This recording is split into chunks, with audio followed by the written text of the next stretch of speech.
Via.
Ganito kasi yan Naupo nandyan po ba kayo sa loob na malaking bahay at malawak na bakura, mataas na pader na pinapaligiran at nakapilang mga mamahaling sasakyan, mga bantay na lagi bulong ng bulong, wala namang kasal pero maraming nakabarong. Lumakas man ang ulan ay walang butas na bubong, mga plato kutsara na hindi kilalang tutok, ang kanin na simputi ng gatas na sa kahon, at kahit na hindi Pasko, labis na may hamon. Ay sarap siguro manirahan sa bahay ng ganyan, sabi pa nila.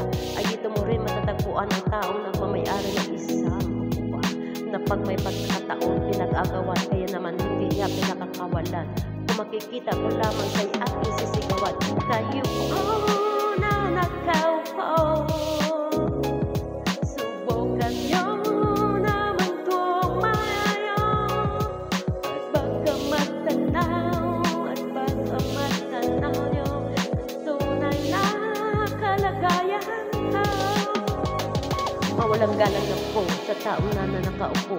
Alam niyo bang pagtagal na bigas namin ay di puno, ang dingding ng bahay namin ay pinagtapit-taping yero, sa gabi na sobrang init matutunaw ng yelo, na di kayang bilhin o pang ilagay sa inumin, pinapulong tubig na namang tapuring ulit-ulit. Gamit ang panggatong na inandot na lamang sa itsero, nagsisilbing kunsi ng umagay aming balo. Ang aking inay na may kayamanan na isang kaldero na magagamit lang pag aking ama ay sumisweldo. Pero kulang-kulang pa rin ulam ng tuyot asin, 50 pesos pagkahapon pagkasiyahin.